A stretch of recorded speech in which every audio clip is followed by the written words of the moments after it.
O que existe nas cavernas que nos dá aquele calafrio? É a escuridão total? As passagens estreitas? Ou o quão fácil parece ser de se perder para sempre no labirinto das inúmeras câmaras? No vídeo de hoje, falaremos sobre 3 histórias que, na minha opinião, realmente destacam todas as razões pelas quais nós, humanos, achamos as cavernas tão assustadoras. Como sempre, a descrição do espectador é recomendada.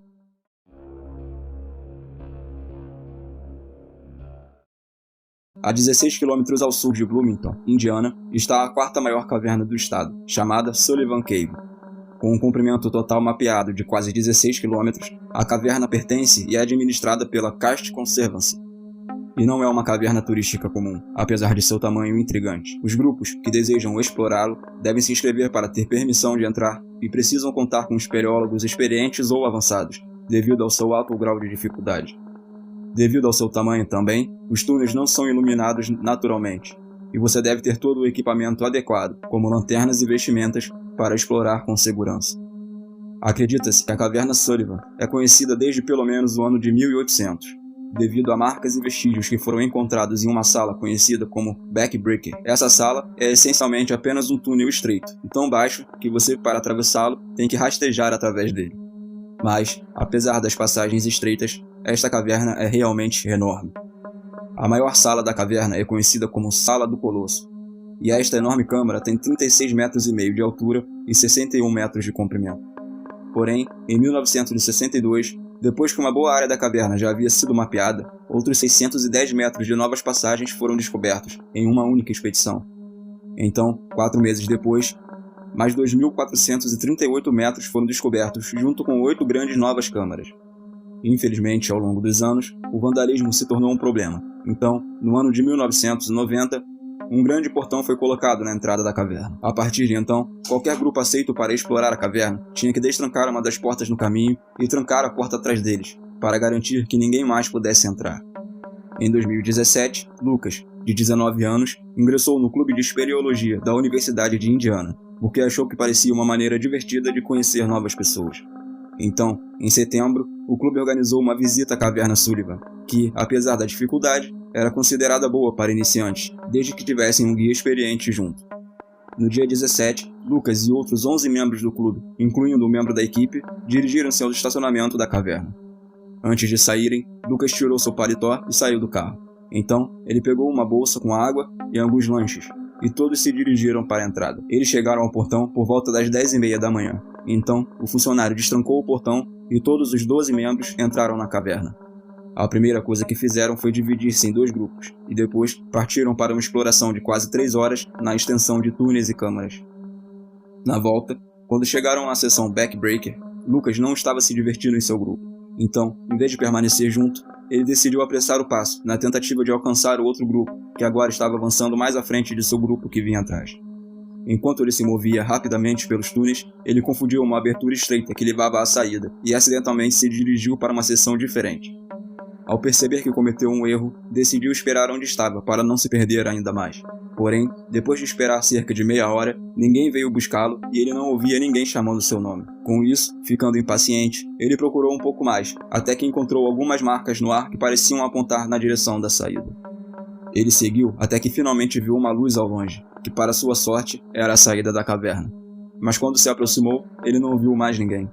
Então, Lucas resolveu sair e aguardar o restante do grupo no estacionamento ouvindo música no carro. Porém, quando chegou no portão, percebeu que o portão estava trancado. E não só estava trancado, como quando ele gritou pelos outros, ninguém apareceu para destrancá-lo. O que ele não sabia é que ele esperou por tempo demais, e todos do grupo já tinham ido embora. Pior ainda, nem perceberam que ele havia permanecido dentro da caverna. Agora, por volta das 15 horas da tarde, Lucas não estava tão preocupado, porque alguém logo iria perceber que ele não tinha ido embora, e assim que percebessem, viriam buscá-lo. Ele rapidamente fez um inventário de suas coisas, que eram apenas 2 barras de cereais, 2 garrafas de água já vazias e seu celular. Seguindo a lógica, a primeira coisa que fez foi pegar o celular, porém, infelizmente, ele logo viu que seu telefone não achava sinal, mas podia ouvir sons de carros passando por uma estrada próxima. Sem outra opção, Lucas começou a gritar por socorro, mas ninguém podia ouvi-lo. Ele persiste e segue gritando por ajuda por cerca de 6 horas, e conforme o dia passava e ficava cada vez mais escuro, ele finalmente se deu conta de que o grupo não devia ter percebido a sua ausência. Isso enviou uma onda de pânico correndo por seu corpo, Se eles não sabiam que ele estava preso ali, então quanto tempo levaria até que alguém retornasse à caverna? À medida que a noite avançava, os morcegos começavam a voar pela saída da caverna. E sabendo que eles poderiam transmitir o vírus da raiva, Lucas foi mais para o fundo da caverna para encontrar algum lugar para esperar durante a noite. Eventualmente, ele conseguiu adormecer, onde passaria uma longa noite fria e escura. No segundo dia, Lucas foi até a entrada mais uma vez e esperou por socorro desesperadamente, esperando ver alguém. A essa altura, ele já estava começando a ficar com fome e com muita sede. Ele havia comido suas 2 barras de cereal e já estava sem água desde o primeiro dia. Tragicamente, para passar o tempo, ele decide escrever cartas de despedida para sua família, caso não fosse encontrado até que fosse tarde demais. Então, na noite do segundo dia, a bateria do telefone também acabou. Na caverna úmida e fria, ele caminhou para se manter aquecido e, à medida que a sua sede piorava, ele precisou lamber as paredes da caverna em busca de qualquer umidade que pudesse encontrar, até que, finalmente, ele foi dormir novamente durante uma segunda noite brutal. Quando ele acordou no terceiro dia, agora com mais de 48 horas em sua provação, ele estava com uma sede desesperada e podia sentir-se ficando cada vez mais fraco. Sem comer há dias também, era cada vez mais difícil se manter aquecido, já que o seu corpo não tinha calorias para queimar. Ele estava ficando com tanta fome que pensou em comer os grilos que se aventuravam dentro da caverna. À medida que a noite se aproximava, Lucas enrolou-se em posição fetal e esperou em silêncio. Então, finalmente, durante a madrugada do terceiro dia, ele pensou ter visto uma luz. Inicialmente, imaginando se estava sonhando ou alucinando, ele não quis ter muita esperança, mas decidiu ir olhar mais de perto. Após alguns metros, ainda havia a luz. Então, ele correu até o portão e gritou por ajuda. Lucas podia ver o líder de um dos grupos de espeleologia caminhar rapidamente em sua direção com as chaves na mão. Esta também era a pessoa que o havia trancado lá há 3 dias. Depois de destrancar o portão, o líder, que também era paramédico, fez um rápido exame médico em Lucas e constatou que ele estava surpreendentemente bem para alguém que passou as últimas 60 horas trancado em uma caverna. Os socorristas, então, perguntaram se Lucas queria ir para o hospital, mas ele respondeu que só queria voltar para casa. Em um movimento elegante, Lucas, antes de voltar, recolheu todo o lixo que havia deixado e também mostrou aos socorristas que seu estado mental ainda estava intacto. Caso contrário, eles teriam insistido em levá-lo para o hospital. Uma investigação posterior sobre os eventos desvendou que, apesar da contagem de membros na pré-entrada e um sistema de amigos, Lucas foi perdido ao sair sozinho da caverna sem avisar a ninguém. Como as pessoas do clube ainda não estavam familiarizadas umas com as outras, ninguém notou que ele estava desaparecido. Foi só no terceiro dia, em que suas roupas foram encontradas dentro de seu veículo, que eles perceberam que alguém estava faltando. Lucas, novamente em um ato de classe, diria mais tarde que na verdade se sentia mal pela pessoa que o trancou acidentalmente lá dentro. Claramente, tinha sido apenas um acidente, mesmo sendo um que poderia ter acabado muito pior. Exploradas pela primeira vez em 1941 pela caverna Bob Liske, a Mossdale Caverns estão localizadas no Parque Nacional Yorkshire Davis, na Inglaterra. Esse sistema de cavernas de calcário contém mais de 10 km de túneis e passagens subterrâneas, e uma viagem de ida e volta por todo o sistema pode levar entre 8 e 10 horas. Essa caverna também tem uma reputação assustadora na comunidade de espeleologia, porque existem incontáveis passagens que são tão estreitas que para atravessar é preciso rastejar, além de outras onde você atravessa com água até a altura do pescoço. Por causa disso, tem uma classificação oficial do Reino Unido de 5 na escala de dificuldade de cavernas, que é a classificação mais alta que uma caverna pode receber. Ela também possui um rio que a atravessa, chamado Mossdale Beck, que deságua na entrada da caverna e depois simplesmente desaparece ao longo dela. Usando corante para marcar a água, os cientistas descobriram que a água ressurge 4 km de distância, mas a rota de conexão real nunca foi descoberta. Essa conexão é considerada um dos maiores mistérios da comunidade espeleológica. Em 24 de junho de 1967, um grupo de 10 pessoas entrou nas cavernas de Mossdale com a esperança de concluir as escavações da caverna para tentar encontrar a lendária conexão entre a entrada da caverna e onde ela emergiu na abertura conhecido como Black Cave. E, embora a caverna tivesse sido mapeada extensivamente naquele ponto, ainda havia várias áreas que pareciam ser as mais prováveis de manter a extensão indescritível que os espeleólogos estavam procurando. Em particular, seu objetivo era alcançar uma área conhecida como Stream End, para explodir alguns dos pedregulhos que bloqueavam áreas potencialmente inexploradas. Por volta das 2 horas, o grupo entrou na caverna e se dividiu em 2 grupos. O primeiro grupo era composto por 6 espeleólogos muito experientes, que também trouxeram equipamentos para sua longa jornada até o Stream End. E então, O grupo 2 era de 4 espeleólogos menos experientes, que estavam apenas fazendo uma viagem turística até uma área conhecida como Câmara Bruta. Apesar das chuvas na área, nos dias anteriores, a quantidade de água que flui para as cavernas estava bem abaixo do normal, o que era perfeito para a viagem. A previsão para o dia era de sol, com possibilidade de pancadas de chuva à noite, mas nada que preocupasse o grupo. Por volta das 17 horas, depois de explorar as cavernas irregulares, o grupo de 4 voltou à superfície para um céu nublado e um pouco de chuva leve. Eles então deixaram a caverna e voltaram para a área onde estavam instalados para comer e se tocar. Por volta das 19h30, um desses membros voltou à entrada da caverna para descobrir que, apesar da chuva, o nível da água parecia inalterado. Com essa garantia, ele mais uma vez voltou para o lugar onde eles passariam a noite. Sob a superfície, os homens passaram por várias sessões mais fáceis antes de chegar ao seu primeiro desafio real, conhecido como Far Marathon. Agora, com base em todo o conteúdo de espeleologia que cobri, Far Marathon parece ser uma das sessões mais desafiadoras mentalmente de qualquer caverna, porque é um túnel de 274 metros de comprimento e apenas 30 centímetros de altura por 60 centímetros de largura. Além de ter que rastejar pela passagem por muito tempo naquelas condições claustrofóbicas, as cavernas de Mossdale têm água fluindo através delas em diferentes velocidades, nas várias seções da caverna. Esta passagem tem água fluindo pelo fundo, então, além de rastejar de barriga para baixo, eles estariam literalmente se puxando através da água o tempo todo. Mas esses homens eram espeleólogos, era para isso que eles viviam, então essa provação os levaria ao seu destino, e eles seguiram em frente. Até que, mais ou menos no meio da Far Marathon, os homens começaram a ouvir um som fraco à distância. Provavelmente, sem pensar muito nisso, os homens teriam rastejado adiante. A passagem estreita significava que eles eram forçados a avançar em uma única direção, mesmo que quisessem se virar e olhar para trás. Então, eles devem ter notado que a água sob seus estômagos estava se movendo mais rápido, e à medida que aumentava a correnteza, o som também ficava mais forte. Mossdale Caverns também é temida na comunidade de espeleologia, porque tem tendência a inundações relâmpago. De volta à superfície, a chuva leve se transformou em uma chuva torrencial. Em apenas algumas horas, mais de 100 milímetros de chuva caíram. O mesmo membro do grupo que veio verificar a caverna antes, voltou apressadamente para a entrada da caverna às 21 horas, para descobrir que, onde a entrada estava apenas algumas horas antes, agora havia um lago turbulento. A entrada inteira estava agora submersa em água. Ele correu o mais rápido que pôde por 3 quilômetros até uma fazenda próxima para pedir ajuda e avisar a polícia. Por volta das 23 horas, o resgate na caverna havia começado. Por ser um local famoso pelo número de cavernas na área circundante, os socorristas estavam muito acostumados a ter que fazer resgates em cavernas. Mas as cavernas da Mossdale eram diferentes das demais.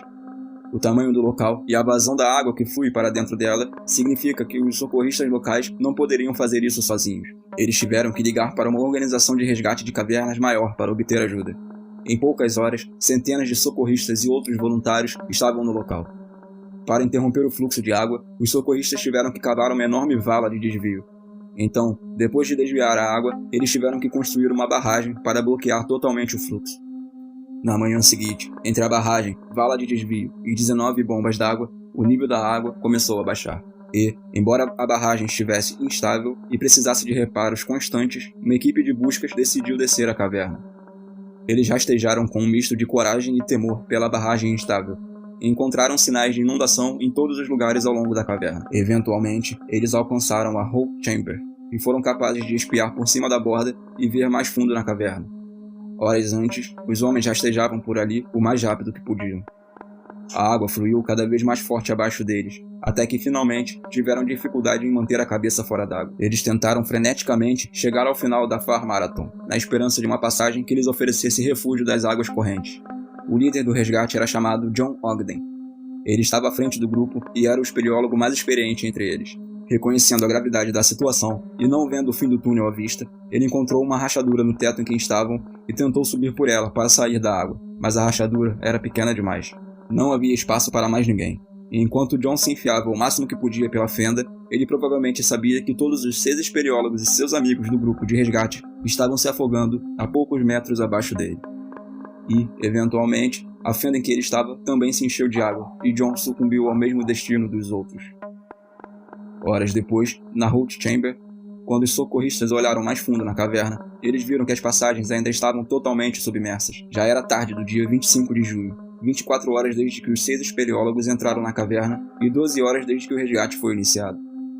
Infelizmente, nunca saberemos exatamente quando os 6 perderam a vida, porque ninguém do grupo sobreviveu para contar os acontecimentos. No entanto, é provável que, quando os socorristas entraram na caverna, os homens já tivessem perdido suas vidas há horas. Então, às 5h40, a água baixou o suficiente para que os outros socorristas encontrassem 5 dos 6 homens, todos sem vida. Naquela noite, os já exaustos socorristas decidiram que era improvável que os 6 homens tivessem sobrevivido e adiaram a busca restante para o dia seguinte. Então, na segunda-feira, 26 de junho, mais chuvas atrasaram os esforços de resgate novamente. Até que, finalmente, na terça-feira, 27 de junho, o corpo de John Ogden foi descoberto na fenda em Far Marathon. Infelizmente, apesar de encontrar os corpos, as autoridades consideraram o resgate muito perigoso de realizar, então a caverna foi selada, com eles lá dentro. 3 anos depois, amigos e familiares conseguiram mover os corpos para uma outra área da caverna, a salvo de inundações, agora sendo chamada de O Santuário. Hoje, o desastre das cavernas de Mossdale continua sendo o pior da história do Reino Unido.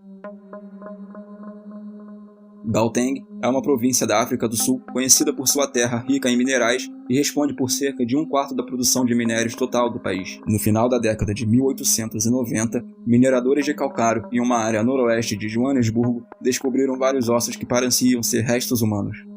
Apesar de muito parecidos, quando os fósseis foram examinados mais de perto, parecia haver algo estranho com eles. Os mineiros, então, avisaram os cientistas que iniciaram uma exploração científica na área em busca de mais vestígios. Então, na década de 1930, começaram as escavações sérias da área, à medida que mais recursos e visibilidade eram alocados para as descobertas. À medida que mais trabalho foi feito, eles perceberam que aqueles não eram restos humanos. Eles eram, na verdade, os restos mortais de alguns dos primeiros ancestrais dos humanos, conhecidos como Australopithecus. Essas descobertas levariam mais tarde o local a ser batizado como o berço da humanidade, devido aos numerosos vestígios pré-históricos encontrados naquela área. Alguns desses fósseis foram datados de mais de 2 milhões de anos, se tornando alguns dos mais antigos já descobertos. Parte da razão pela qual tantos fósseis foram encontrados naquela área é por causa das cavernas daquela área que serviram de abrigo. Estas ofereciam um refúgio que preservava os restos de animais em condições meteorológicas, que de outra forma teriam sido degradados mais rapidamente. E desde essa descoberta inicial, um trabalho paleontológico significativo foi feito na área ao longo do último século. Além do trabalho científico, as cavernas se tornaram uma grande atração turística. Por estarem a apenas 45 minutos da maior cidade da África do Sul, os passeios acontecem a cada 30 minutos, 7 dias por semana. Cada um desses passeios desce até a caverna conhecida como Sterkfontein Cave, dando aos turistas um close da vida selvagem, das formações rochosas e até mesmo de um lago subterrâneo. Tal como acontece com muitas cavernas de calcário, a água corre através da rocha e esculpe túneis profundos e sinuosos em direções aleatórias. As cavernas de Sterkfontein, em particular, parecem quase uma enorme teia de aranha por causa de como os túneis se ramificam em todas as direções. Muitos deles estão completamente submersos na água e na escuridão total, porque estão longe da entrada onde qualquer luz poderia alcançá-los. E entrelaçado a esses passeios está o conto angustiante de Peter Verhunsel. Em 29 de setembro de 1984, Peter e 2 amigos chegaram à caverna para fazer um mergulho no lago subterrâneo. Cada um deles tinha um único aqualung, que é um tipo de traje de mergulho, e uma única lanterna, e não carregavam muito mais por causa da pouca profundidade da água em que iriam entrar. Os 3, então, entraram no lago e começaram a explorar a teia de aranha dos túneis. Peter era o menos experiente dos 3, e por algum motivo, ele continuou soltando a linha de segurança e explorando as passagens laterais à medida que avançavam. Entenda, no mergulho em cavernas, a regra de ouro é nunca entrar em uma ramificação sem a orientação de uma linha guia. Além disso, você nunca deve fugir do planejado enquanto estiver lá, porque geralmente essas cavernas de calcário são labirintos sem saída. Não há lógica ou razão para a maneira como a água escava os túneis. Se você não tem uma linha para guiar a saída, a chance de se perder é incrivelmente alta. Cada vez que Peter saía da linha, seus amigos viam e iam agarrá-lo. Mas, na terceira vez que ele soltou a linha, seus amigos não viram para onde ele havia ido.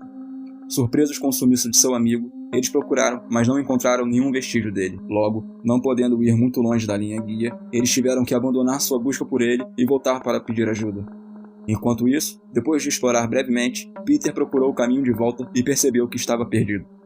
Ele buscou freneticamente pelo túnel de volta à linha, mas rapidamente percebeu que havia cometido o maior erro de sua vida. Se ele não encontrasse uma saída, acabaria ficando sem energia e se afogaria. Ele continuou a procurar desesperadamente pelo caminho de volta, quando milagrosamente encontrou uma bolsa de ar. E, além dessa bolsa de ar, havia uma passagem larga, onde encontrou até uma pequena ilha de areia no final do túnel. Então, Peter subiu na ilha aliviado, pensando em o que faria a seguir. Pelo menos agora, ele não ficaria sem energia e se afogaria.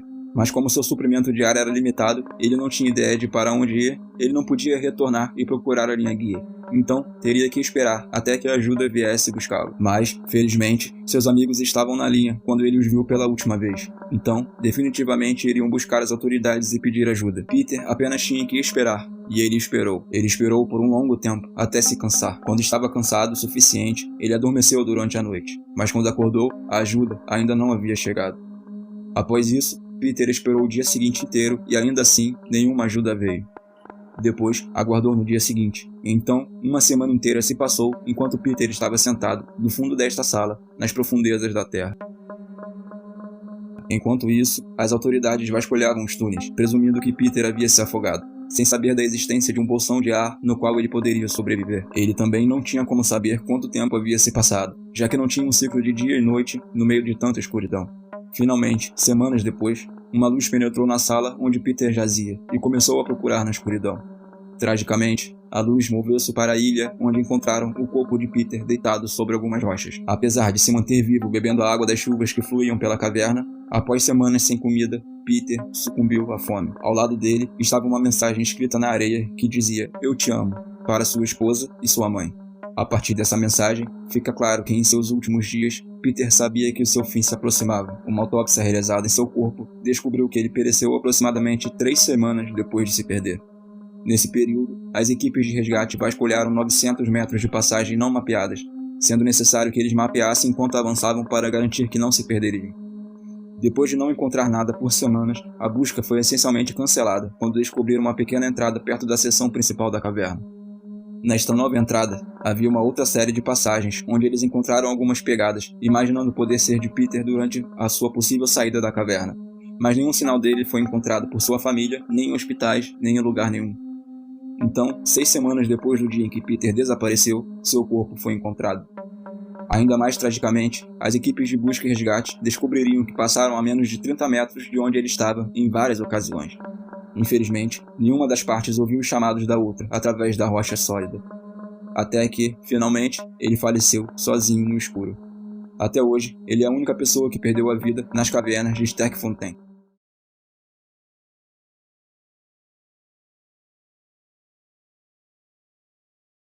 Essa é a caverna de Veriovkina. Com 2.212 metros de profundidade, a caverna de Veriovkina é a caverna mais profunda da Terra. A caverna é tão profunda que leva mais de 4 dias e milhares de metros de corda para atravessar sua imensa profundidade. E certamente, a caverna mais profunda esconde alguns incidentes horríveis. Veremos hoje essas histórias. Na fronteira da Rússia e da Geórgia, há uma cordilheira conhecida como as Montanhas do Cáucaso. Essa cordilheira é notável por alguns motivos. Primeiro, é o lar do pico mais alto da Europa, o Monte Elbrus, com 5.639 metros acima do nível do mar. Já no lado ocidental da região de Abkhazia, há uma subfaixa das Montanhas do Cáucaso, conhecida como Cordilheira Gagra. Existem algumas montanhas de tamanho considerável nesta área também. O mais alto deles atinge pouco mais de 3.353 metros, mas essa área também é notável por outro motivo. A Cordilheira Gagra é basicamente uma cordilheira de calcário esculpida por diversos rios ao longo da sua história geológica. Os rios pré-históricos criaram dezenas de cânions profundos, além das maiores cavernas da Terra que são conhecidas atualmente. Na verdade, as Montanhas Gagra abrigam 4 das cavernas mais profundas da Terra, e a mais profunda delas é a caverna de Veriovkina, com mais de 2.314 metros de profundidade. Para contextualizar, isto é cerca de 3 vezes a altura da estátua do Cristo Redentor. A entrada para a caverna de Veriovkina também está localizada a uma altitude de 2.286 metros, o que significa que você precisa literalmente escalar uma montanha para chegar até ela. Uma vez lá em cima, você ainda estará cercado pelos penhascos rochosos das cordilheiras, e no meio desses penhascos há um buraco de aparência bastante comum no solo. É óbvio que é a entrada de uma caverna, mas você nunca espera que ela desça mais de 1 quilômetro na Terra. Quando a entrada foi descoberta pela primeira vez, em 1968, por um grupo de espeleólogos, eles desceram apenas a uma profundidade de 115 metros antes de retornar à superfície. Então, em 1983, a caverna foi descoberta pela segunda vez por uma outra equipe de espeleólogos, do Perovo Speleoklub de Moscou. Nos 3 anos seguintes, uma série de expedições elevou a profundidade registrada para cerca de 427 metros, mas por razões que não são claras, não houve mais expedições até o ano de 2000. O trabalho foi retomado naquele ano, mas tardaria até o ano de 2015, até descobrirem um novo poço que revelaria a verdadeira profundidade da caverna de Veriovkina. Em 2017, eles estenderam a profundidade máxima da caverna de 427 metros para 2.194 metros e mapearam mais de 17 quilômetros de túneis e passagens. Então, finalmente, em março de 2018, o ponto oficial mais profundo da caverna foi descoberto, do fundo de um lago subterrâneo, onde a caverna encontra o lençol freático, dando à caverna de Veriovkina uma profundidade total de 2.212 metros. 6 meses depois, em setembro, a equipe Perovo retornou mais uma vez ao local para continuar explorando a caverna, e desta vez eles se juntaram aos fotógrafos Rob Shore e Jeff Wade. Foi a mesma equipe de espeleólogos de classe mundial do Clube Perovo que fez todas as descidas iniciais de Veriovkina e de outras cavernas profundas na Cordilheira Gagra. O líder da equipe se chamava Pavel Demidov, e essa expedição retornaria ao fundo da caverna Veriovkina para coletar amostras de algumas das espécies potencialmente desconhecidas e explorar algumas das promissoras passagens horizontais no fundo da caverna, enquanto Rob e Jeff documentavam a expedição. De fato, mesmo em uma expedição às cavernas comuns de profundidade moderada, onde você pode descer e subir em apenas um único dia, ainda seria necessário levar consigo peso e volume consideráveis, já que você irá precisar de comida e um monte de equipamentos de escalada para cada integrante da equipe. Em cavernas tão grandes quanto a caverna Veriovkina, a descida é mais semelhante a uma expedição característica de uma alta montanha. Se você já assistiu a algo relacionado ao Monte Everest, deve ter ouvido falar do sistema de vários acampamentos base. Esses acampamentos são estabelecidos cada vez mais altos na montanha, para armazenar os alimentos e equipamentos, e para que os alpinistas possam dormir e se reequipar entre as escaladas.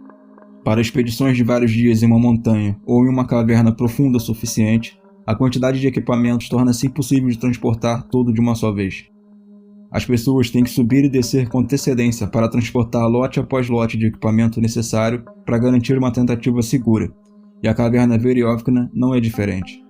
Na verdade, devido à sua profundidade, tem um total de 6 acampamentos ao longo do caminho para o fundo. Desde a entrada, os escaladores devem colocar roupas especiais, arneses e capacetes com lanterna fixa. Então, eles descem o primeiro poço através da escuridão e se movem por uma série de túneis e passagens estreitas para chegar ao primeiro acampamento, que fica a 610 metros. Esse é um acampamento permanente, onde equipamentos são armazenados o ano todo para emergências. Então, ao longo dos próximos 4 dias, Rob, Jeff e o Perovo Speleoklub seguiram para o acampamento 6, descendo a 2.103 metros de profundidade. No caminho, a temperatura estava apenas alguns graus acima do zero. Eles rastejaram pela lama e pela água, em pontos tão apertados que parecia impossível passar, e desceram 30 metros em eixo vertical sobre nada além do ar. Os milhares de metros de cordas que eles usaram para fazer a descida eram seu único meio de transporte de ida e de volta. Até que, finalmente, eles pisaram no solo plano e arenoso do acampamento 6, montado em um grande túnel horizontal. Essa seria a sua casa pelo restante da expedição. Nos 3 dias seguintes, a equipe partiu de seu acampamento para concluir todas as tarefas que planejaram. Uma delas era apresentar Rob e Jeff ao inigualável lago que fica no fundo. Quando alcançaram o lago, ficaram surpresos ao ver esta bela água turquesa cercada por calcário negro. O lago tem 16 metros de comprimento por 7,5 metros de largura, e tem, na verdade, 8,5 metros de profundidade. Se não fosse pelas luzes que trouxeram, o lago ficaria lá em completa escuridão, totalmente sem cor. No 7º dia, tudo ainda estava indo conforme planejado, e naquele dia, 2 dos membros da equipe tiveram que retornar mais cedo por motivos pessoais, então retornariam em um voo para casa. Quando chegaram ao acampamento 3, se depararam com enormes cascatas escoando caverna dentro. Uma inesperada tempestade na superfície causou uma inundação relâmpago, enviando milhares de litros de água na direção deles. Dentro dessas cavernas, você não consegue se comunicar sem fio por causa das espessas camadas de rocha. Então, em vez disso, os espeleólogos precisam instalar uma linha física de comunicação por toda a extensão da caverna, se quiserem ter notícias da superfície em tempo real. Os 2 membros da equipe buscaram imediatamente os telefones para avisar os outros sobre a inundação repentina que fluía caverna abaixo. No acampamento 6, inicialmente, eles não ficaram tão preocupados quando receberam a ligação. As inundações repentinas são algo relativamente comum com a qual os espeleólogos precisam lidar. Um único milímetro de pluviosidade corresponde a 1 litro de água por metro quadrado, o que significa que um único quilômetro quadrado recebe 1000 litros de água, mesmo que chova apenas 1 mililitro. Na chuva forte, esse número é significativamente maior. Toda essa água, então, se entranha nas cavernas em volumes igualmente grandes, e essas inundações podem durar horas, dependendo do volume de chuva que cai do lado de fora. Mesmo sabendo disso, eles não ficaram tão preocupados quando receberam a ligação.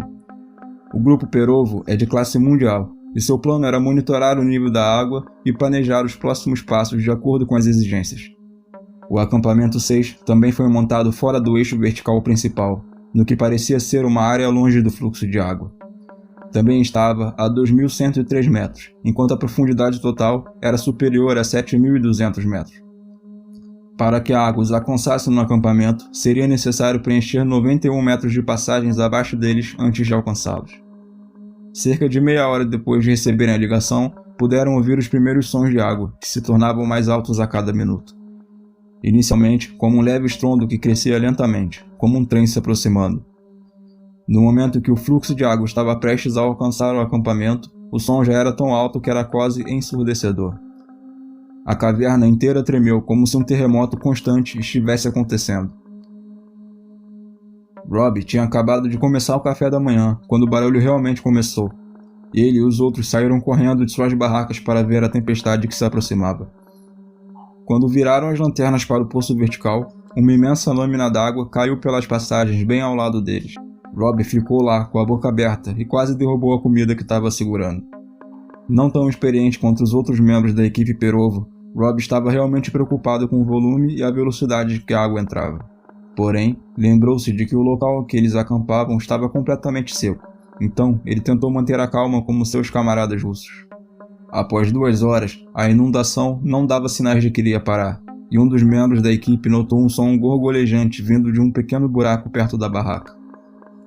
Ele olhou para o final da caverna abaixo e não conseguiu ver água alguma, mas achou que deveria contar ao líder da equipe de qualquer maneira. Pavel concordou que isso era algo preocupante, então eles decidiram ir verificar um sifão próximo para ver o quanto o lençol freático havia subido.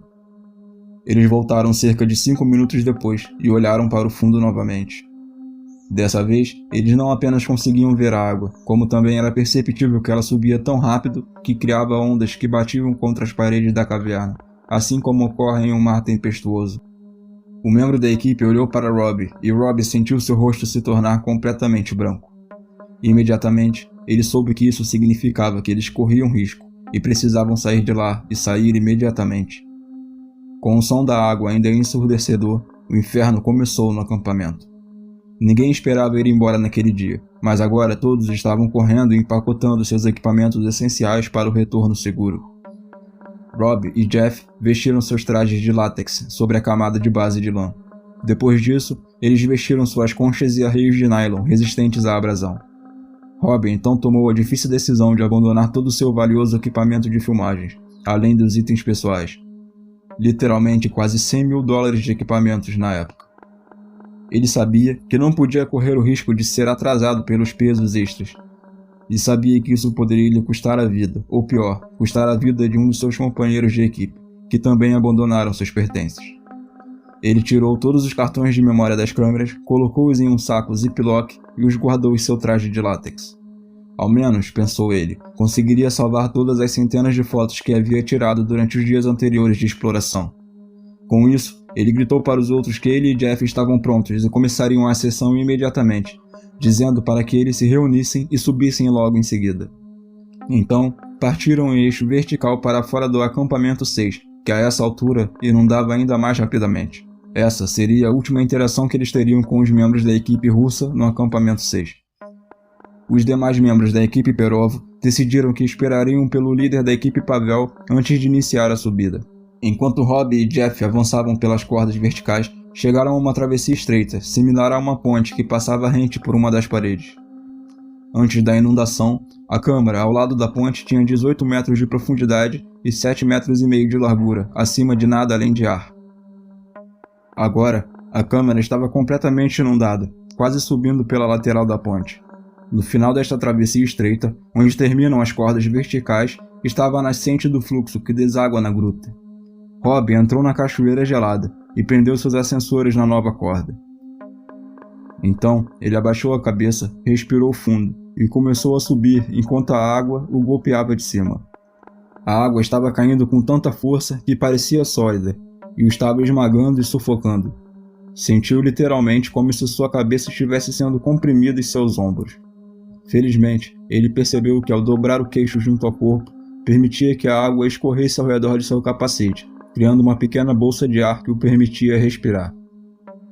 Concentrando-se apenas na corda branca diretamente na frente de seu rosto, ele moveu seus ascendentes ritmicamente o mais rápido que pôde. Finalmente, ele alcançou uma área com um pequeno afloramento, no qual ele poderia pisar e sair da cachoeira para olhar para cima. Ele viu que a corda estava saindo de uma passagem estreita da largura de um ombro das rochas. Mas essa também era a passagem por onde a água fluía. Ele pensou consigo mesmo que não haveria como sair de lá sob aquela chuva intensa. Ao mesmo tempo, ele não podia simplesmente parar e esperar. Ele era o alpinista líder, todo mundo estava vindo atrás dele e não havia como saber o nível da água lá embaixo. Com certeza, seria maior do que era alguns minutos atrás. Ele soube que tinha que tentar passar por lá, ou as vidas de todos estariam à mercê da força da natureza. Quando ele alcançou a passagem, a força da água era tão grande que ele apenas conseguia empurrar seus ascensores alguns centímetros de cada vez. Após cerca de 5 minutos que pareceram durar 50, ele finalmente conseguiu passar pelo espaço estreito e então percebeu que todos os membros da expedição teriam que realizar essa mesma árdua tarefa, o quanto antes. Ele não tinha ideia se Jeff, que vinha logo atrás, conseguiria ou não. Porém, era impossível permanecer na passagem para ajudá-lo com toda aquela água se acumulando, já que o fluxo seria interrompido se os dois estivessem na passagem ao mesmo tempo. Sem escolha, ele continuou subindo o mais rápido que pôde para sair do caminho. Em seu pânico, ele não se deu conta de que esta nova seção da caverna praticamente estava quase seca.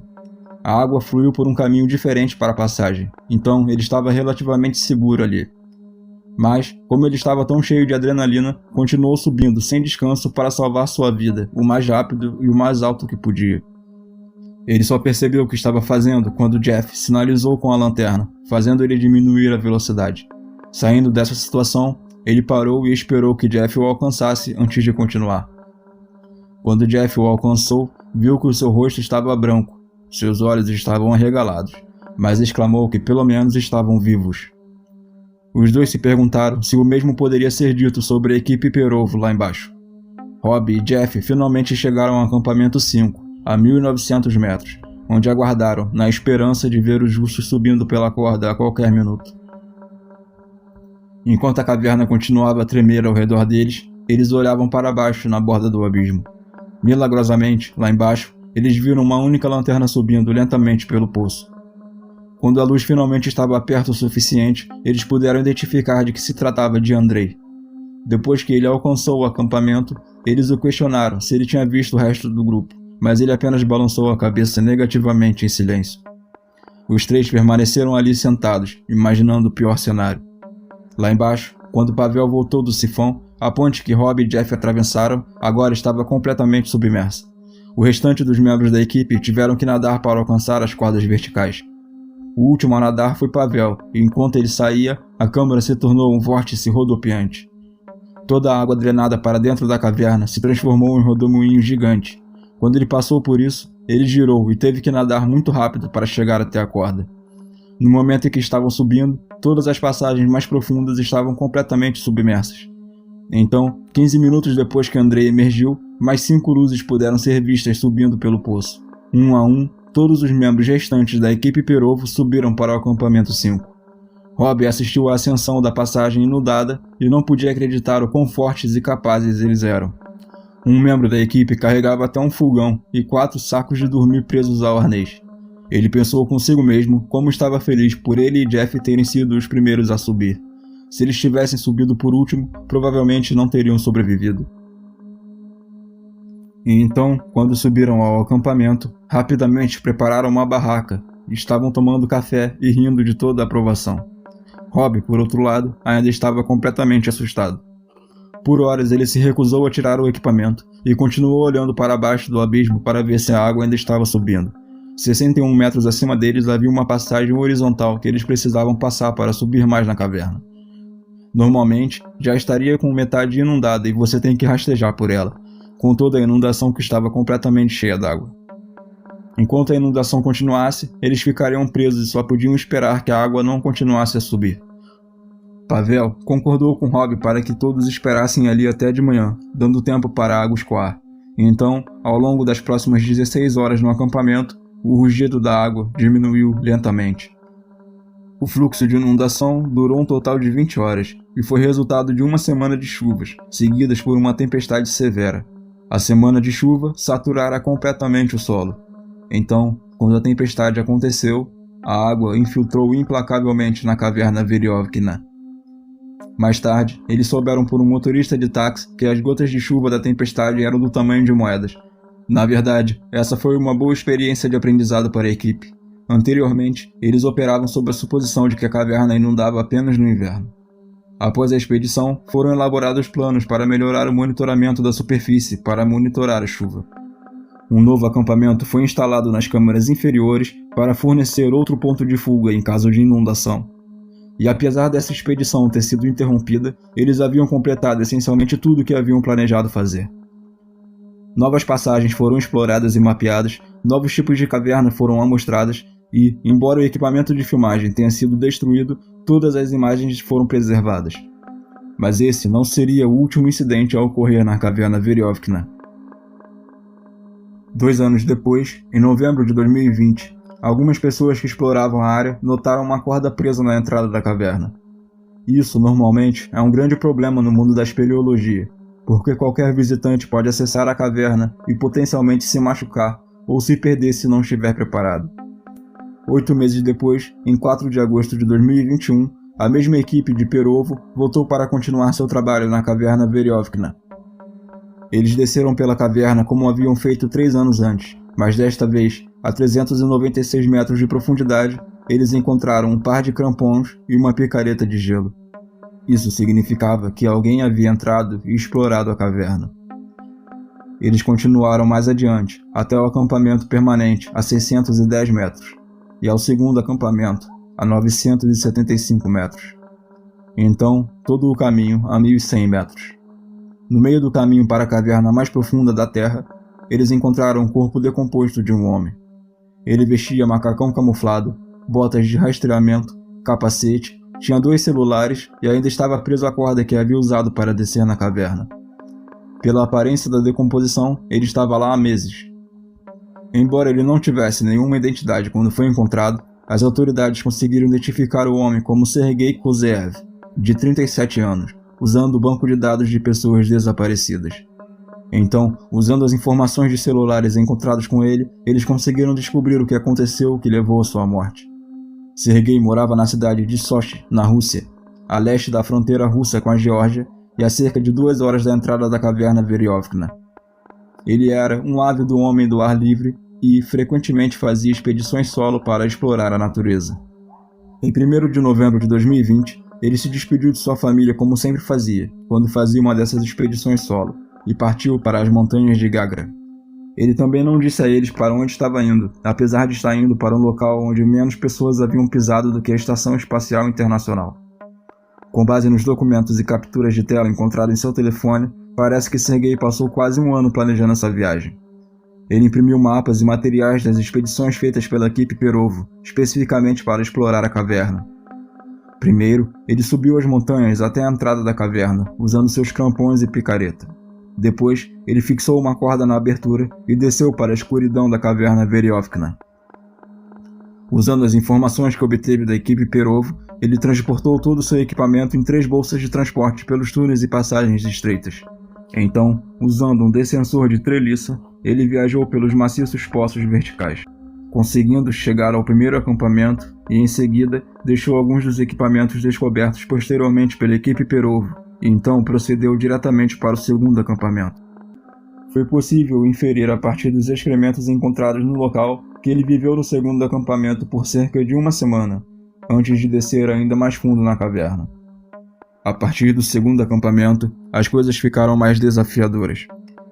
Além desse acampamento, existem alguns poços verticais maiores e tecnicamente mais desafiadores. Além disso, a caverna torna-se muito mais úmida a partir desse ponto.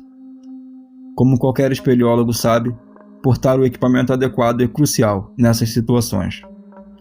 A subcamada de lã padrão com uma camada externa à prova d'água é imprescindível para sobreviver a um ambiente subterrâneo frio e úmido. Não está claro exatamente o que aconteceu no último momento de Sergei, mas parece que ele percebeu que não seria capaz de atravessar os trechos inundados contando apenas com o equipamento que trazia. Nesse ponto, ele teria tentado voltar pela caverna, mas como já havia descido em uma área tecnicamente desafiadora, não conseguiu mais voltar. Sergei trouxe ascendentes para as mãos, mas não tinha estribos para os pés, o que significa que ele não tinha apoio para os pés em nenhuma das longas hastes verticais. Ele deve ter tentado exaustivamente sair da caverna, mas entre o cansaço e o frio, ele finalmente se deitou para dormir uma última vez e nunca mais acordou. Ao encontrar seu corpo, a equipe voltou à superfície e alertou as autoridades. Devido à dificuldade da caverna e à profundidade que o corpo de Sergei foi encontrado, seria necessária uma equipe de mais de 100 indivíduos treinados para recuperá-lo. Também é particularmente arriscado estar em um espaço confinado como uma caverna com um corpo em decomposição, porque os gases liberados pelo processo podem se acumular e se tornar tóxicos ao atingir níveis altos o suficiente. Apesar de quantas pessoas estivessem envolvidas no resgate, eles ainda acabariam tendo que desmembrar Sergei em pedaços para removê-lo da caverna com sucesso.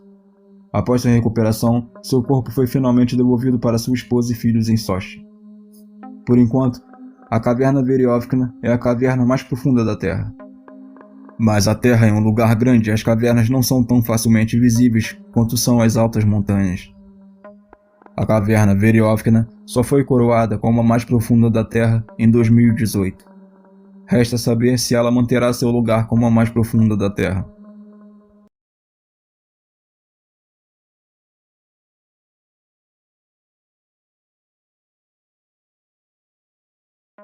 Na costa oeste da Colômbia Britânica, no Canadá, fica a bela ilha de Vancouver. Lar da capital da província, Vitória, a ilha de Vancouver é a maior e mais populosa ilha ao longo da costa oeste das Américas.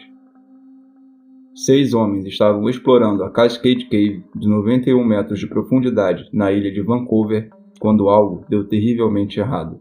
Essa é a história deles. A ilha de Vancouver também tem um clima diversificado, com algumas das temperaturas mais amenas do Canadá. A temperatura em janeiro raramente cai abaixo de zero, e as temperaturas de verão podem atingir facilmente picos de 33 graus Celsius.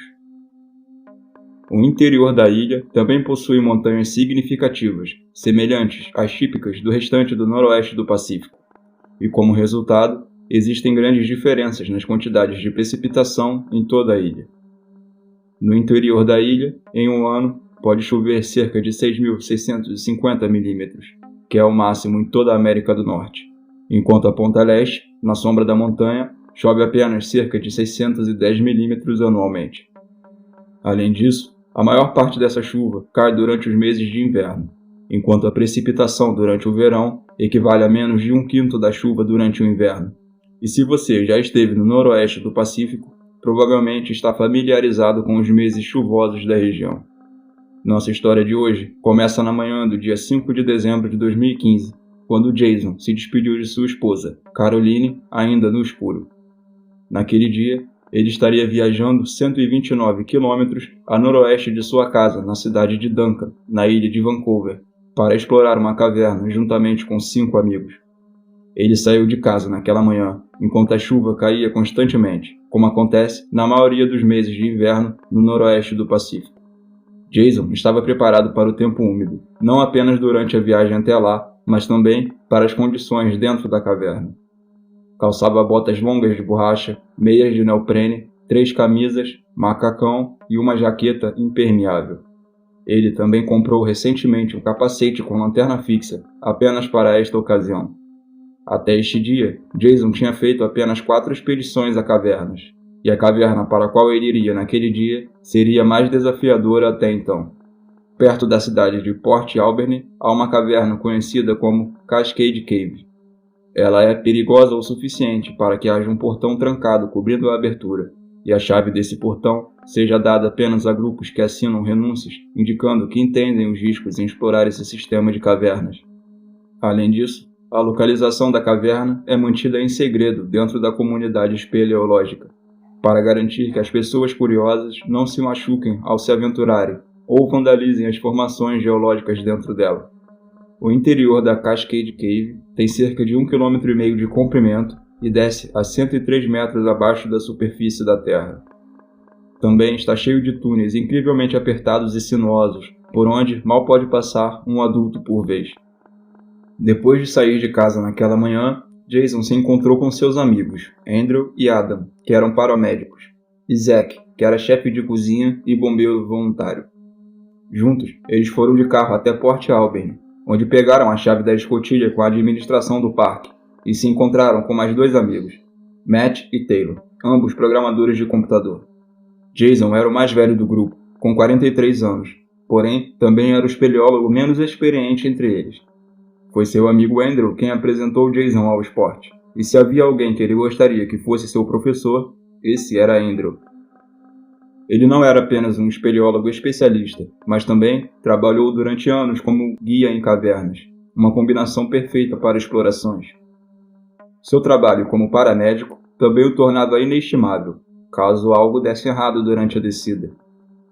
De Port Alberni, eles dirigiram por uma trilha não mapeada na floresta por cerca de 1 km, antes de parar em uma pequena clareira.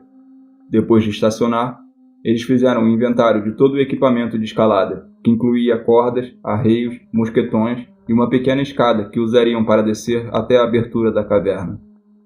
Eles também trouxeram um pequeno fogão de acampamento, comida, água e kits de primeiros socorros contendo uma manta mylar. Se você nunca viu um desses antes, eles parecem um cobertor feito de papel alumínio e são excelentes para evitar que o calor escape. Depois de verificarem todos os equipamentos, eles partiram para dentro da floresta rumo à entrada da caverna Cascade. A entrada da caverna era apenas uma pequena escotilha de aço no chão que poderia facilmente passar despercebida por aqueles que não estivessem procurando especificamente por ela. Por isso, é fundamental estar acompanhado de alguém que já conheça sua localização. Eles chegaram à escotilha por volta das 10 horas e enfiaram a mão no pequeno buraco ao lado dela, com a chave, para abrir a fechadura escondida. Após isso, eles fixaram sua escada de alumínio perto da abertura e, em seguida, fixaram as cordas na entrada, que seriam seu único meio de entrada e de saída. Todos os 6 amigos desceram para a caverna, e então o último deles fechou a escotilha atrás dele e a trancou novamente. Com ela fechada, o último feixe de luz natural que adentrava a caverna agora havia desaparecido. A chave foi então amarrada na base da escada, porque se por acaso eles a perdessem, não haveria como reabrirem a escotilha e retornar da caverna por conta própria. Da superfície, a caverna desce 9 metros em linha reta até a primeira câmara. Agora, contando apenas com as luzes das lanternas de cabeça, eles deram a primeira olhada ao redor do abismo subterrâneo que seria seu lar pelas próximas horas. O interior estava frio e úmido, apenas alguns graus acima do zero, mas essa parte já estava prevista, então eles começaram a descer a passagem estreita da primeira câmara. Nessa passagem, em ambos os lados, existem pedregulhos irregulares, e o teto pingava água de toda a umidade que se condensava nas paredes. Conforme eles continuaram explorando, o chão com lama lentamente se transformou em um pequeno riacho fluindo pelo chão da caverna. nos primeiros minutos na altura do tornozelo e depois até as canelas, enquanto se agachavam pelos túneis estreitos. Por volta dos 45 minutos após entrarem, Adam decidiu que não poderia ir mais longe. Ele havia torcido as costas algumas semanas antes, e toda a curvatura que a caverna exigia estava fazendo com que a dor voltasse. Ele disse adeus e boa sorte a todos, e então Matt se voluntariou para acompanhar ele de volta até a saída da caverna. Assim que o deixou lá fora em segurança, Matt trancou a escotilha mais uma vez, e em seguida juntou-se ao resto do grupo para continuarem a exploração. Pela próxima 1h30, eles abriram caminho lentamente pelas passagens estreitas, rastejando e se esgueirando pela lama. Dentro da caverna, o grupo seguia adiante com os integrantes sempre à distância de 30 metros entre a primeira e a última pessoa. Mas, na maior parte do tempo, eles mal conseguiam se ver, porque estavam obscurecidos pela rocha sinuosa. Eventualmente, eles chegaram ao primeiro ponto que torna a caverna Cascade única, que é uma passagem conhecida como Bastard Crawl. Este caminho de passagem é muito estreito e baixo. Para ser capaz de atravessar, é preciso rastejar ou passar engatinhando por ela. Também conta com uma inclinação acentuada para baixo, então você tem que se apoiar no chão e nas paredes, para não escorregar pela rocha molhada. Depois de saírem da Bastard Crawl, eles alcançaram a única grande cachoeira da caverna, conhecida como Double Trouble. A razão pela qual é chamado de Double Trouble é que o riacho que desce pela caverna até aquele ponto bate uma rocha no topo da cachoeira, que a divide em dois riachos. Os riachos, então, fluem 15,5 metros nas rochas em uma grande câmara abaixo. No topo da cachoeira, eles amarraram suas cordas e então, lentamente desceram pelas pedras molhadas e escorregadias até o abismo. O tempo todo, a água espirrava de ambos os lados enquanto eles tentavam evitar escorregar no ponto de apoio molhado. Enquanto Jason estava descendo, ele mal podia acreditar o quão forte seu coração estava batendo. Ele queria um desafio maior, e era exatamente isso que ele estava recebendo. Depois que todos finalmente desceram, eles se afastaram um pouco da cachoeira para se reagrupar e almoçar. Eles também notaram que parecia que a água que descia do Double Trouble estava ficando mais forte com o passar do tempo. Pouco antes das 13 horas, e completando cerca de 3 horas dentro da caverna, eles se sentaram, usando seu pequeno fogão para aquecer o almoço. Cerca de 20 minutos depois, eles terminaram o almoço e começaram a se mover novamente. Eles estariam no final de sua expedição em menos de 1 hora, porém, após andarem cerca de 90 metros do local de onde eles almoçaram, Zack começou a tremer de frio. Depois de 3 horas na caverna, o breve descanso foi o suficiente para o frio se instalar no grupo. Então, sabendo que eles estavam quase no fim da caverna de qualquer maneira, todos eles decidiram que estava na hora de voltar para casa, então deram meia volta e começaram a se dirigir para a saída. O grupo refez sua rota até o Double Trouble e notou que agora o som da água era muito mais alto e visivelmente os riachos que percorrem os túneis estavam maiores. Matt começou a subir a cachoeira primeiro e na sequência viria Arthur. Então Jason, Zack e Andrew viriam por último, como espeleólogo mais experiente, garantindo que ninguém ficasse para trás. Havia também muito mais lama sendo levada para dentro da caverna, e toda essa lama extra estava grudando em seus pés enquanto caminhavam.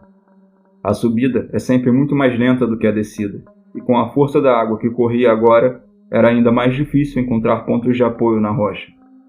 Depois que Jason atravessou o Double Trouble com sucesso, ele estava se perguntando como a água havia ficado muito mais forte tão rapidamente. Ele se questionou como o escoamento daquela leve chuva que viram ao entrar poderia estar aumentando tanto o fluxo dos riachos. Após a Double Trouble, Jason entrou no túnel com a água em seu estômago e começou a subir em direção ao Bastard Crawl. A água estava se chocando contra as paredes e espirrando em seu rosto. Com poucos graus acima do ponto de congelamento, a água era como gelo, tirando seu fôlego enquanto ele passava por ela. Depois de passar por um afloramento, ele entrou em outra passagem estreita que se dividia em duas. Ele parou por um segundo, sem saber para onde ir, e como não viu ninguém à frente, decidiu que seria melhor descer um pouco e perguntar a Andrew qual a direção correta. Quando ele desceu cerca de 4,5 metros, a água subiu repentinamente e varreu seus pés debaixo dele, derrubando-o de costas e submergindo completamente no riacho. Ele imediatamente tentou se levantar, mas por causa do jeito que a água estava fluindo, estava sugando-o para o fundo, e seu corpo estava girando como uma rolha na passagem. Ele mal conseguia manter a cabeça fora da água, e a pressão aumentava ao seu redor. Se ele não saísse rapidamente, a água o atiraria para fora da passagem e sobre o Double Trouble, em uma queda de 15,5 metros para as rochas abaixo. Ele tentou se mover, mas sua bota estava presa em algo, e a água gelada caindo sobre ele estava deixando-o extremamente com frio e drenando rapidamente todas as suas forças. Deitado de costas, ele sabia que precisava pedir ajuda, mas quando tentou, a água escorreu para dentro de sua boca, fazendo-o engasgar e ofegar. Depois de 5 minutos lutando na água gelada, pensando em sua esposa e filhos, ele conseguiu finalmente soltar um grito de socorro. Zack e Andrew, que vinham por último no grupo, finalmente o alcançaram e perceberam que Jason estava com sérios problemas. Andrew imediatamente entrou em ação e correu para onde Jason estava preso. Quando ele chegou lá, mal conseguia ver o rosto de Jason acima da corrente da água. Ele gritou para ele manter a cabeça acima da água e começou a tentar puxá-lo para fora. Mas entre o espaço apertado e a água corrente, era incrivelmente difícil obter qualquer progresso. Jason também estava muito fraco neste ponto, e a água estava tão barulhenta que ele mal conseguia se comunicar com Andrew. Então, Andrew começou a gritar instruções específicas para Jason, guiando suas mãos e pés para posições estáveis, para que eles pudessem ajudá-lo e puxá-lo para fora. Quando eles começaram a puxá-lo para fora, porém, a água cobriu a cabeça de Jason e o forçou a voltar para o recesso mais uma vez. Eles recomeçaram o processo, com Andrew gritando instruções específicas e Jason lutando contra a torrente. Eventualmente, Andrew conseguiu agarrar seu braço e arrancou Jason para fora da correnteza da água. Quando Jason finalmente emergiu, ele estava ofegante e com os olhos arregalados, mal conseguindo pronunciar qualquer palavra. Embora já estivessem fora do pior, ainda estavam em contato com a água fria. Andrew encorajou Jason a continuar em movimento, mas ele estava em uma situação difícil e queria um momento para recuperar o fôlego. Andrew sabia que eles precisavam continuar se movendo, porque cada segundo passado na água era 1 segundo mais próximo da hipotermia, e o fluxo de água ainda parecia estar ficando mais forte a cada segundo. Finalmente, Jason conseguiu se manter de pé, e eles foram capazes de avançar para a Bastard Crawl. Assim que ficou claro que Jason estava em um lugar seguro, Andrew disse a Zack para ficar com Jason enquanto ele subia para pegar seu kit de socorros. Cerca de 15 minutos depois, ele voltou com a sacola de suprimentos contendo o cobertor Myla e imediatamente envolveu Jason com ele. Ele disse a Zack que a água estava muito mais alta e correndo muito mais rápido. Então, mandou que ele apressasse o passo para se juntar aos outros em segurança na próxima câmara e contar o que aconteceu. Andrew também disse a Zack que se ele e Jason não estivessem atrás deles em 30 minutos, eles deveriam deixar a caverna e alertar a busca e salvamento. Ele também sabia que se por algum motivo ele e Jason não pudessem sair andando daquela área, não haveria espaço suficiente para as 3 pessoas ficarem. Ele, então, usou o fogão a gás para aquecer um pouco a água e derramou nas roupas de Jason para aquecê-lo. Embora ele não tivesse um termômetro para realmente verificar, Andrew sabia que Jason provavelmente estava em estágio 2 de hipotermia. Estava tão frio que ele já havia parado de tremer, e toda a cor foi drenada de seu rosto. Felizmente, entre a manta aquecida e a água morna, Jason lentamente recuperou a cor e acabou se aquecendo o suficiente para poder tentar sair da caverna. De onde estavam, em circunstâncias normais, seria cerca de 1 hora de volta à superfície. Mas, quando começaram a escalar, tiveram que lutar contra a correnteza a cada passo.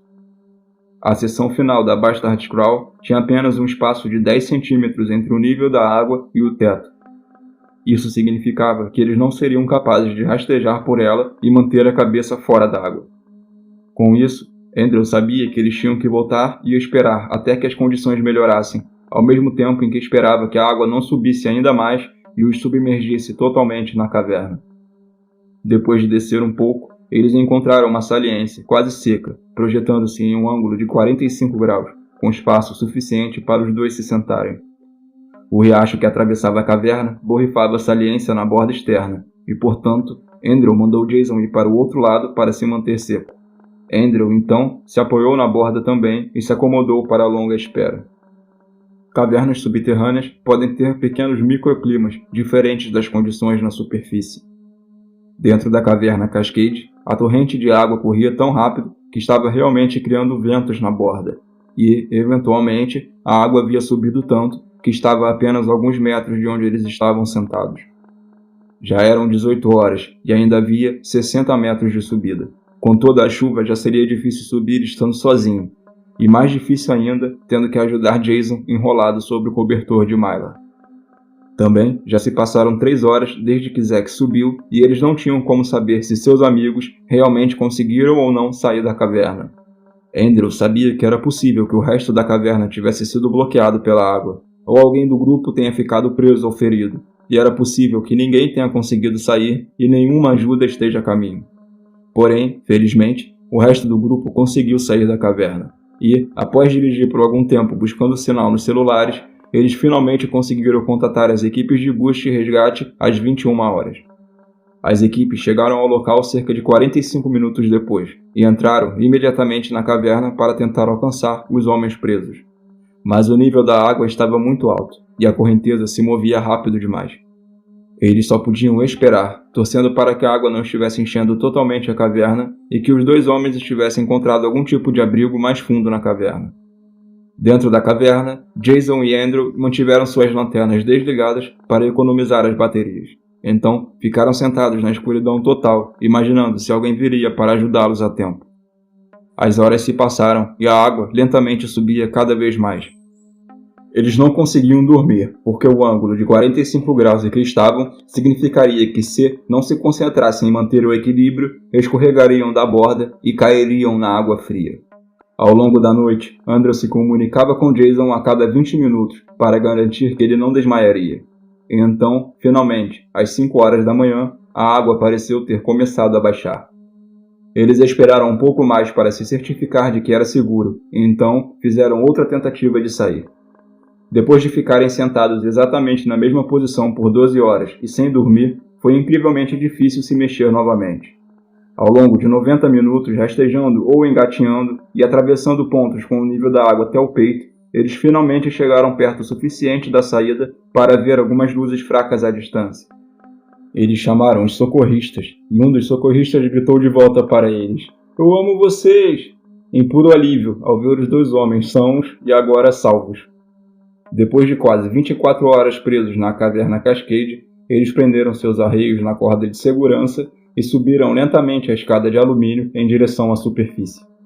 No verdadeiro estilo canadense, Andrew comemorou quando finalmente enfiou a cabeça para fora do poço de 9 metros. No ano seguinte, no dia 7 de maio, o mesmo grupo de homens voltou à caverna Cascade para recuperar alguns de seus equipamentos e para obter a redenção por sua tentativa fracassada. Eles estacionaram na clareira mais uma vez e seguiram para a escotilha de aço. Desde a descida deles no ano anterior, nenhum outro grupo havia ido à caverna. Então, eles tiveram que limpar toda a sujeira que agora cobria a escotilha. Andrew se abaixou e destrancou a escotilha, como havia feito no ano anterior, porém, agora com o solo muito mais seco do que na última tentativa. Eles colocaram seus arreios, sua corda e a escada de alumínio mais uma vez, e Jason desceu de volta para a caverna que quase tirou a sua vida. Enquanto se moviam pela caverna desta vez, o fluxo torrencial do ano anterior era apenas um pequeno fio de água. Em vez de pedras molhadas e escorregadias, eles tinham pegas ásperas e secas, tornando muito mais fácil atravessar a caverna desta vez. Após a provação angustiante do ano anterior, dessa vez, o grupo conseguiu entrar e sair da caverna Cascade sem incidentes. Olá pessoal, meu nome é Guto e bem-vindo ao canal Interessante e Assustador.